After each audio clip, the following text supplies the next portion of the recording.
Eu sou o professor Jair Luiz Reis e vamos continuar refletindo sobre o Vaticano II. Hoje nós vamos olhar um pouco a Constituição Dogmática Lumen Gentium. Ressalto que essa vai ser uma visão estrutural, mas vocês podem usar os comentários aqui embaixo para dizer quais outros temas vocês gostariam do Vaticano II que eu desenvolvesse para vocês no vídeo. E aí nós vamos continuando refletindo sobre esses documentos tão fundamentais. O documento ele é constituído por 8 capítulos e 69 números. E claro que aqui nós vamos abordar de uma maneira muito esquemática. O documento ele é muito amplo. Aqui nós vamos destacar alguns fragmentos. E ele começa já falando dessa Constituição Dogmática, então, Lumen Gentium, sobre a Igreja. O que então é Lumen Gentium? Aí, como eu já tinha falado para vocês, as 2 ou 3 palavras iniciais do documento acabam mostrando do que se trata. Então, já diz aqui, Cristo é a luz dos povos. Então, o capítulo 1 vai falar um pouquinho sobre o mistério da Igreja.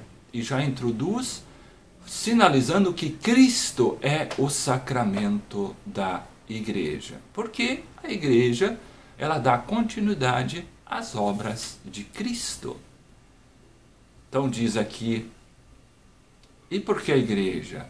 É em Cristo como que sacramento. Isto é, o sinal instrumento da união íntima com Deus e da unidade de todo o gênero humano. No número 2 vai falar sobre o desígnio salvífico universal do Pai.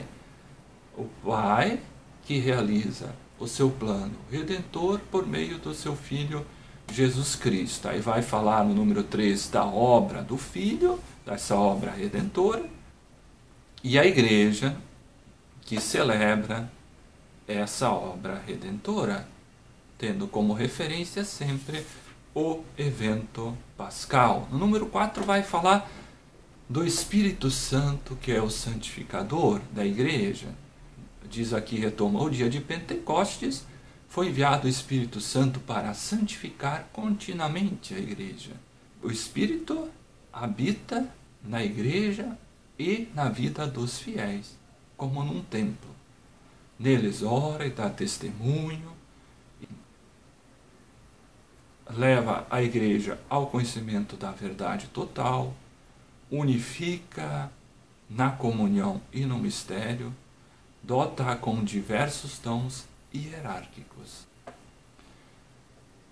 Esses 4 números primeiros já vão mostrando que a Igreja, na verdade, tem um grande modelo de comunhão, que é a própria Trindade.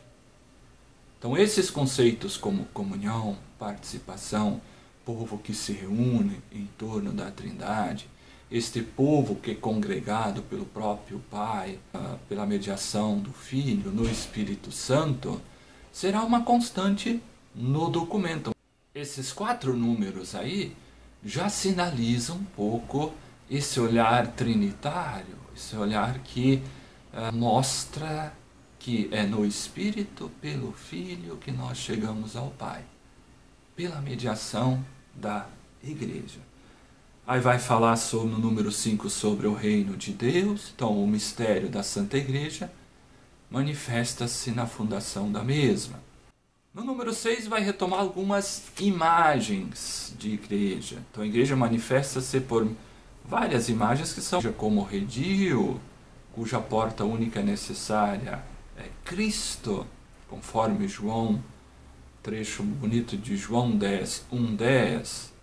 A igreja depois comparado como a lavoura, isto é, como campo, então como o edifício de Deus e assim por diante. São várias as imagens que são usadas. E no número 7 vai retomar uma imagem importante, marcante da igreja como corpo de Cristo.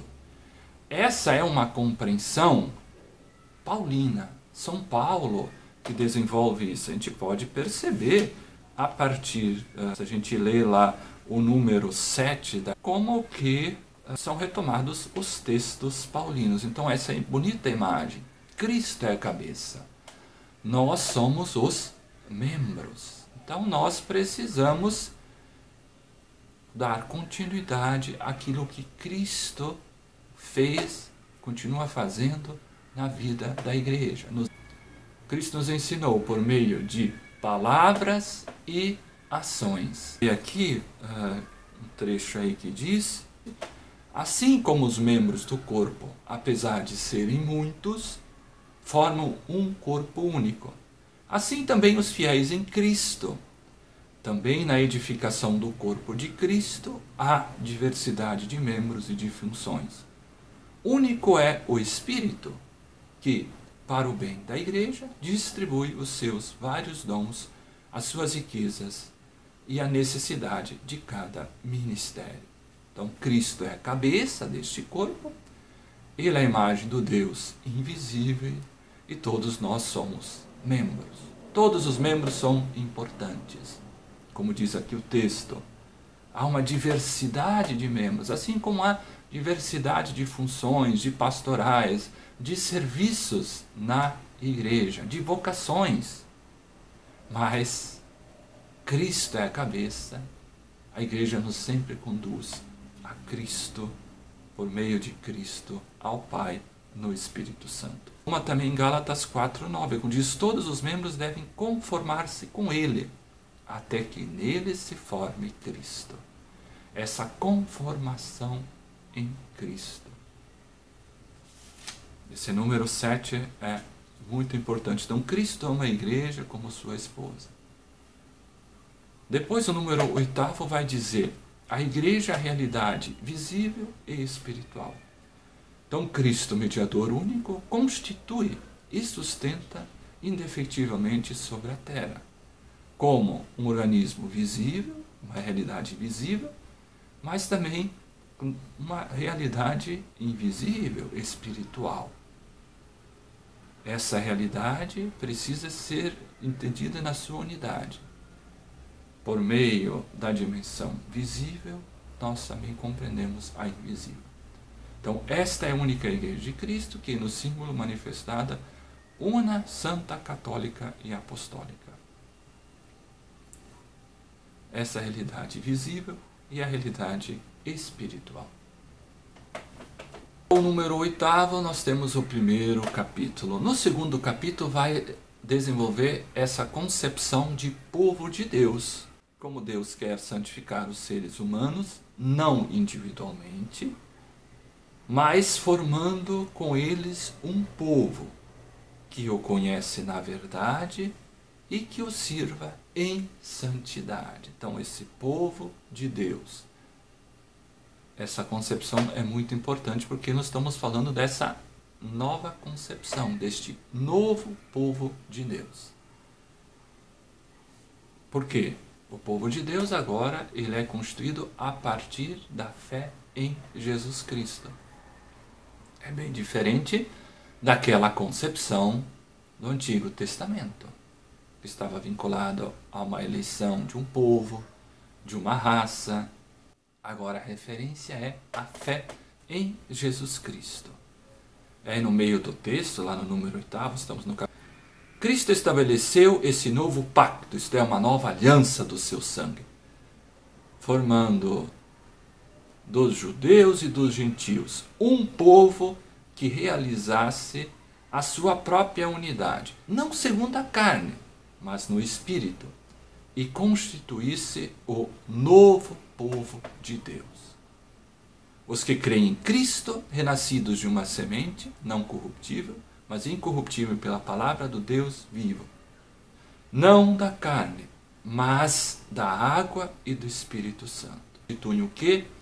Uma raça eleita, um sacerdócio real, uma nação santa, povo de sua particular propriedade, que outrora não era, mas agora é o povo de Deus. Então este povo messiânico tem por cabeça Cristo, novamente retomando esta imagem de Cristo como a cabeça da igreja. Então Deus, Pai, por meio do seu Filho, congrega este novo povo de Deus. Por isso tem essa imagem forte da nova aliança. Essa nova aliança ela é selada pelo sangue de Cristo.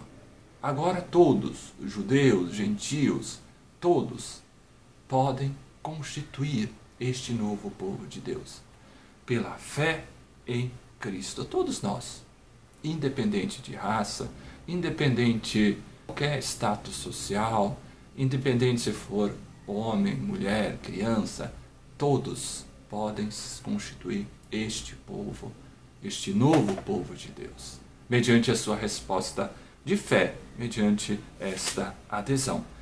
E aí, o número 9 ainda diz: este povo tem por condição a dignidade e a liberdade dos filhos de Deus, em cujos corações habita o Espírito Santo como em seu templo.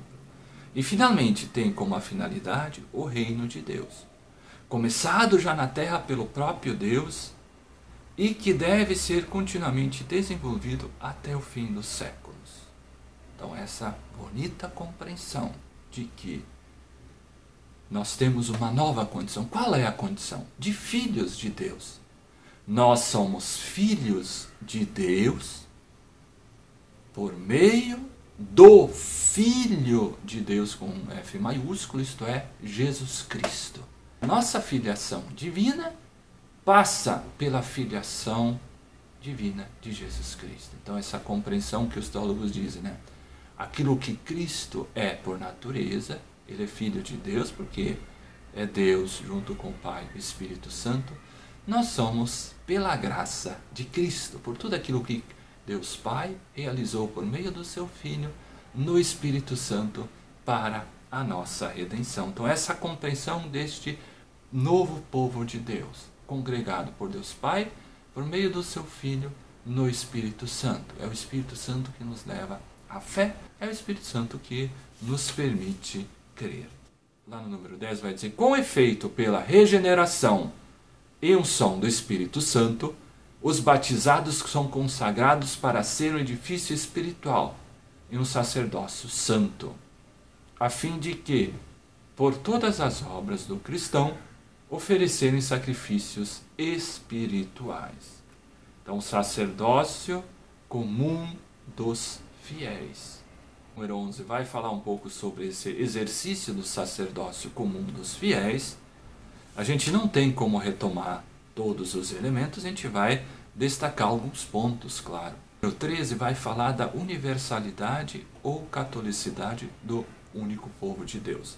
Então todos os homens são chamados a formar o novo povo de Deus. Todos os seres humanos são chamados, convidados a formar o novo povo de Deus. E qual o caminho?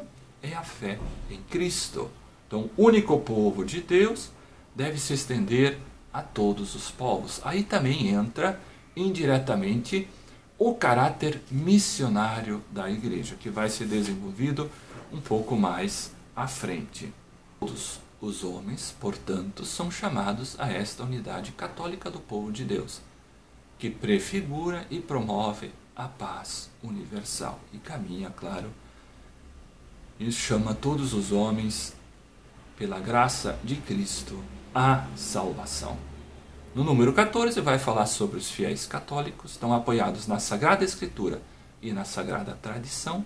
Ensina que esta igreja peregrina na terra é necessária para a salvação. Então, Cristo é o mediador e o caminho da salvação. Tudo aquilo que Cristo fez, tudo aquilo que Cristo realizou, comunicou à igreja.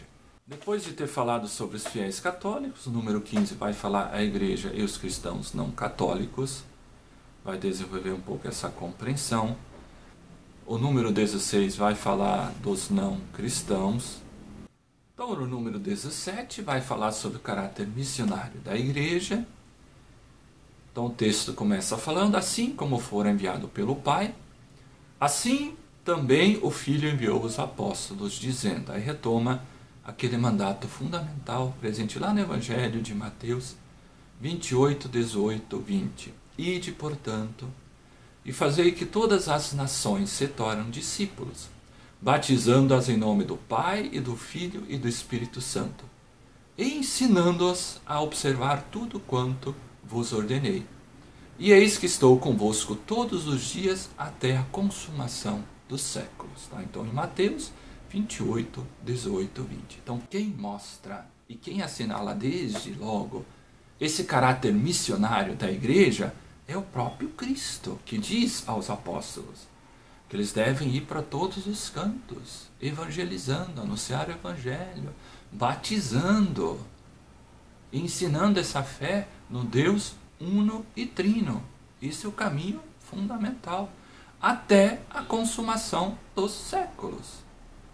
Então diz aqui um pouco aí para frente, assim a igreja reza e trabalha ao mesmo tempo para que o mundo inteiro se transforme em povo de Deus, corpo do Senhor e templo do Espírito Santo. Então esses três conceitos tão importantes que o Concílio Vaticano desenvolve. É o conceito de povo de Deus, esse novo povo de Deus que o Pai congrega por meio do seu Filho Jesus Cristo no Espírito Santo. Depois vem essa bonita imagem do corpo de Cristo. Todos somos membros, Cristo é a cabeça. Toda a nossa ação enquanto pessoal e eclesial tem que nos levar a Cristo, aquilo que Cristo falou e ensinou. E templo do Espírito Santo. É o Espírito Santo que nos mostra, que nos ensina, que nos faz compreender tudo aquilo que Deus Pai, por meio do seu Filho Jesus Cristo no Espírito Santo, ensinou e trabalhou. Então, existem ainda 6 capítulos que também a gente vai dar uma olhada rápida dessa dimensão estrutural, mas isso vai ser num próximo vídeo. Muito obrigado por ter visto o vídeo até o final. Não deixe de sugerir também temas que você gostaria que a gente desenvolvesse nos próximos vídeos. E ainda, se desejar, inscreva-se em nosso canal. Muito obrigado, um grande abraço para vocês e até a nossa próxima oportunidade.